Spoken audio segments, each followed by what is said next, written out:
नमस्कार, SBT news में आपका स्वागत है। पेश है 27 मई गुरुवार शाम 7:15 बजे राजस्थान की बड़ी खबरें। प्रधानमंत्री नरेंद्र मोदी शुक्रवार को तूफान प्रभावित पश्चिम बंगाल और ओडिशा का दौरा करेंगे। सबसे पहले वे ओडिशा की राजधानी भुवनेश्वर पहुंचकर रिव्यू मीटिंग करेंगे।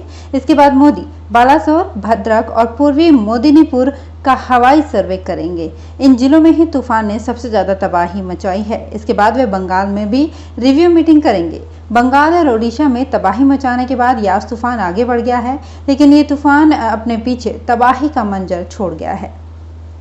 राजस्थान के अशोक गहलोत सरकार की महत्वाकांक्षी मुख्यमंत्री चिरंजीवी स्वास्थ्य बीमा योजना को लेकर सरकार ने बड़ा दावा किया है। सरकार का दावा है कि 1 मई से शुरुआत के बाद अभी तक 20,000 से अधिक लोगों को इसका फायदा मिल चुका है। योजना को लेकर सीएम अशोक गहलोत ने ट्वीट कर इसकी जानकारी साझा की है। ट्वीट में सीएम अशोक गहलोत ने कहा कि चिरंजीवी योजना के माध्यम से निःशुल्क इलाज मिला है। अभी तक जिन परिवारों ने चिरंजीवी योजना में पंजीकरण नहीं करवाया है, वो 31 मई तक अपना पंजीकरण अवश्य करवा लें।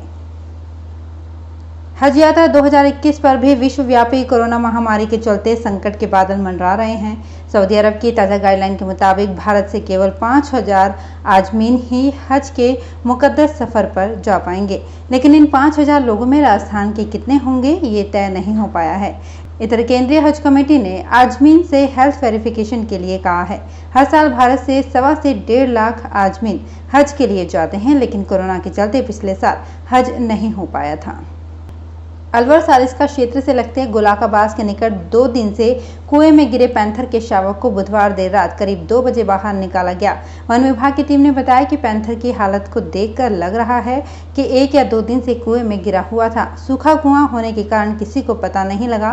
कुएं से निकालने के बाद पैंथर का टहला रेंज में ही प्राथमिक उपचार किया जा रहा है।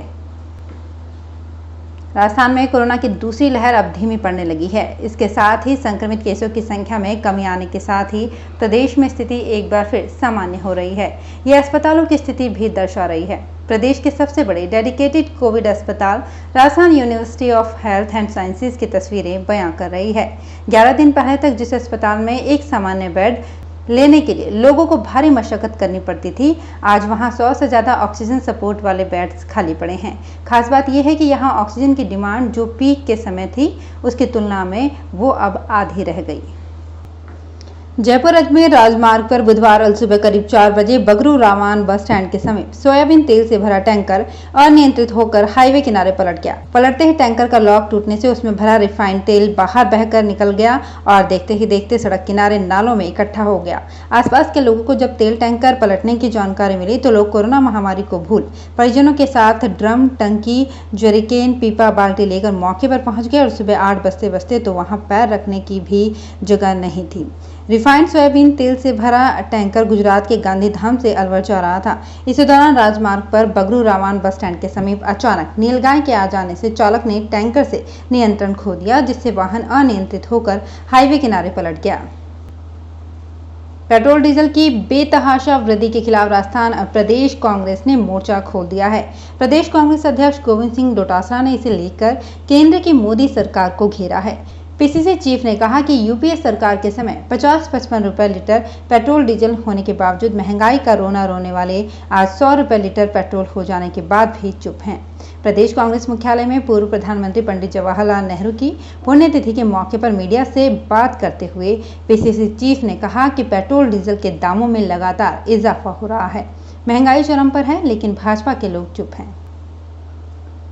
राजस्थान की पूर्व मुख्यमंत्री वसुंधरा राजे इन दिनों वर्क फ्रॉम होम रहते हुए झालावाड़ जिले और अपने विधानसभा क्षेत्र झालरापाटन की सुध लेने में सक्रिय दिखाई दे रही हैं।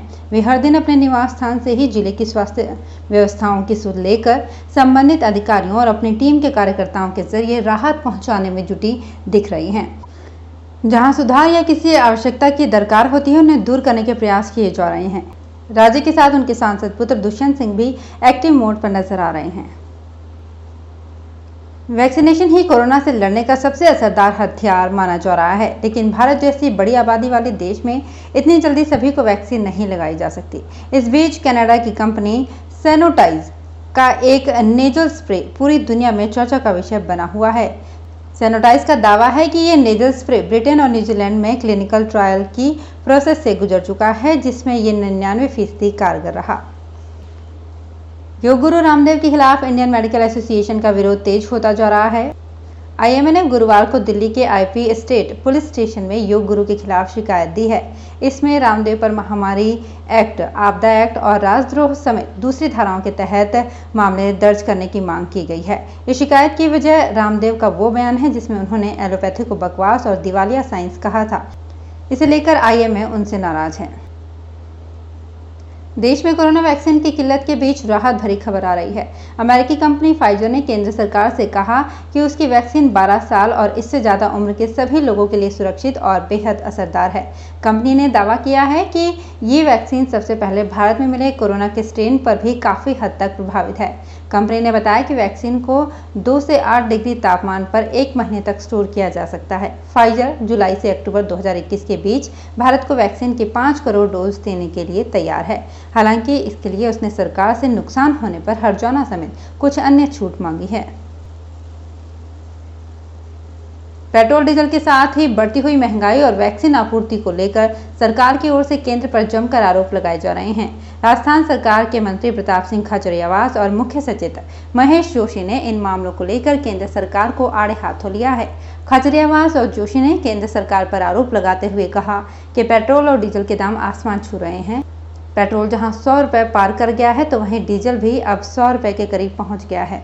अंतर्राष्ट्रीय बाजार में क्रूड ऑयल के दाम 60 रुपए होने के बावजूद भी पेट्रोल डीजल के दाम लगातार बढ़ाए जा रहे हैं। जयपुर में कोरोना की दूसरी लहर सबसे ज्यादा बच्चों और युवाओं के लिए घातक साबित हो रही है। अप्रैल मई में अब तक जयपुर में जितने भी केस आए हैं उनमें 59% से ज्यादा 40 साल तक की उम्र के हैं, जबकि इससे पहले नवंबर दिसंबर में आई पहली लहर में इस एज ग्रुप के लोगों की संख्या 45% थी। इस बार 20 साल से कम आयु वाले भी संक्रमण की चपेट में ज्यादा आए हैं।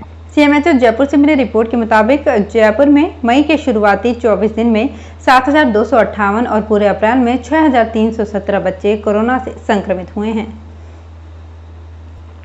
राजस्थान के उच्च शिक्षा मंत्री भंवर सिंह भाटी ने कहा कि कोविड-19 की दूसरी लहर के कारण प्रदेश के समस्त विश्वविद्यालयों की परीक्षाएं स्थगित कर दी गई हैं। परीक्षाएं समय पर आयोजित नहीं हो पाने के कारण आगामी शैक्षणिक सत्र भी प्रभावित होने की संभावना है। उच्च शिक्षा मंत्री ने बताया कि राज्य के विश्वविद्यालयों की सत्र 2020-21 की स्थगित परीक्षाओं के आयोजन व आगामी शैक्षणिक सत्र 2021-22 समय पर प्रारंभ करने के संबंध में सुझाव देने के लिए एक समिति का गठन किया गया है। कोरोना काल में आर्थिक परेशानियों का सामना कर रहे किसानों को प्रदेश की अशोक गहलोत सरकार ने बड़ी राहत दी है। गहलोत सरकार ने किसान हित में संवेदनशील निर्णय लेते हुए दीर्घकालीन कृषि सहकारी ऋण पर ब्याज अनुदान योजना की अवधि बढ़ा दी है। सरकार ने 5% ब्याज अनुदान योजना की अवधि को 30 जून 2021 तक विस्तार दे दिया है। सरकार ने इसके लिए 9 करोड़ 45 लाख रुपए का अतिरिक्त बजट मंजूर किया है। तो फिलहाल इस बुलेटिन में इतना ही, फिर हाजिर होंगे कुछ और बड़ी खबरों के साथ। एसबीटी न्यूज के और भी वीडियोस को देखने के लिए हमारे चैनल को सब्सक्राइब करें और नोटिफिकेशन पाने के लिए बेल आइकन को प्रेस करें।